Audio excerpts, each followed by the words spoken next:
ನಕಲಿ ಐಎಎಸ್ ಅಧಿಕಾರಿ ವಂಚನೆ ಪ್ರಕರಣದಲ್ಲಿ ಜಿಲ್ಲಾ ಶಸ್ತ್ರಚಿಕಿತ್ಸಕ ಡಾಕ್ಟರ್ ಚಂದ್ರಶೇಖರ್ ಅವರನ್ನು ಎರಡನೇ ಆರೋಪಿಯನ್ನಾಗಿ ಸೇರಿಸಲು ಮತ್ತು ಅಮಾನತುಗೊಳಿಸಬೇಕು ಎಂದು ಲೀಸಾ ಫೌಂಡೇಶನ್ ಅಧ್ಯಕ್ಷರಾದ ಸಂಗೀತಾ ಪ್ರಸಾದ್ ಒತ್ತಾಯಿಸಿದ್ದಾರೆ.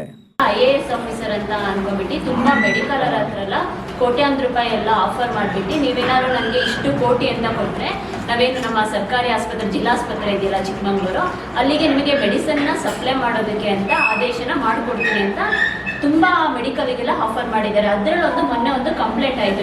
ಶ್ರೇಯಸ್ ಮೆಡಿಕಲ್ ಅಂತ ಇಲ್ಲ ನಮ್ಮ ಚಿಕ್ಕಮಂಗ್ಳೂರಲ್ಲಿ, ಅವ್ರ ಹತ್ರ ನೀವೇನಾದರೂ ನನಗೆ 1,88,000 ಅಲ್ಲ 1,88,00,000 ಏನಾದ್ರು ಅಮೌಂಟ್ ಕೊಟ್ಟರೆ ನಾನು ನಿಮಗೆ ಜಿಲ್ಲಾಸ್ಪತ್ರೆಗೆ ಆದೇಶ ಮಾಡಿಸ್ಕೊಡ್ತೀನಿ, ನೀವು ಅದಕ್ಕೆ ಸಪ್ಲೈ ಮಾಡ್ಬೋದು, ನಿಮಗೆ ಸಿಕ್ಕಾಪಟ್ಟೆ ದುಡ್ಡೆಲ್ಲ ಬರುತ್ತೆ ಹಾಗೆ ಹೇಗೆ ಅಂತ ಹೇಳ್ಬಿಟ್ಟು ಅವ್ರ ಹತ್ರ 40 ಲಕ್ಷನೇನೋ ಅವ್ರ ಹತ್ರ ಡಿಮ್ಯಾಂಡ್ ಸ್ಟಾರ್ಟಿಂಗ್ ಇಸ್ಕೊಳ್ತಾರೆ. 10 ಲಕ್ಷನೇನೋ ಅವರು ಫೋನ್ಪೇ ಮುಖಾಂತರ ಮಾಡ್ತಾರೆ. ಸೊ ಏನು ಈ ಮಿಥುನ್ ಅನ್ನೋ ವ್ಯಕ್ತಿನ ಈ ಮೆಡಿಕಲ್ನವರಿಗೆಲ್ಲ ಪರಿಚಯ ಮಾಡಿಕೊಟ್ಟಿದ್ದು ಯಾರು ಅಂತಂದ್ರೆ ನಮ್ಮ ಜಿಲ್ಲಾ ಸರ್ಜನ್ ಆದಂತ ಡಾಕ್ಟರ್ ಚಂದ್ರಶೇಖರ್ ಅಂತ.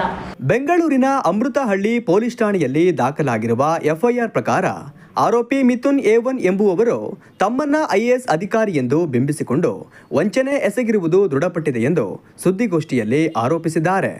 ಅವರೇ ಎಲ್ಲ ಮೆಡಿಕಲ್ ಅವರಿಗೂ ಕೂಡ ಹೇಳಿರೋದು ಇವರು ಐಎಎಸ್ ಆಫೀಸರು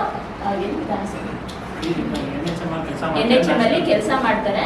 ಸೊ ಇವ್ರನ್ನ ಸಂಪರ್ಕದಲ್ಲಿ ಇಟ್ಕೊಳ್ಳಿ, ನಿಮ್ ಕೆಲಸ ಎಲ್ಲ ಚೆನ್ನಾಗಾಗುತ್ತೆ ಅಂತ ಹೇಳ್ತಾರೆ. ಮತ್ತೇನು ಎಷ್ಟು 40 ಲಕ್ಷ ಸ್ಟಾರ್ಟಿಂಗ್ 35 ಲಕ್ಷನೇನೋ ಸರ್ಜನ್ ಅವ್ರ ಎದುರುಗಡೆನೆ ಏನು ಶ್ರೇಯಸ್ ಮೆಡಿಕಲ್ನವರು ಅಮೌಂಟನ್ನು ಕೊಡೋದು. ಸೊ ಮೊನ್ನೆ FIR ಆಗಿ ಮಿಥುನ್ ಅನ್ನೋರ್ನು ಕೂಡ ಅರೆಸ್ಟ್ ಮಾಡ್ತಾರೆ. ಅದರಲ್ಲಿ ಮಿಥುನ್ ಅವ್ರನ್ನ ಮಾತ್ರ A1 ಆರೋಪಿಯನ್ನಾಗಿ ಮಾಡಿದ್ದಾರೆ. ಜಿಲ್ಲಾ ಸರ್ಜನ್ ಆದಂತ ಡಾಕ್ಟರ್ ಚಂದ್ರಶೇಖರ್ ಅವ್ರನ್ನ ಆರೋಪಿ ಮಾಡಿಲ್ಲ.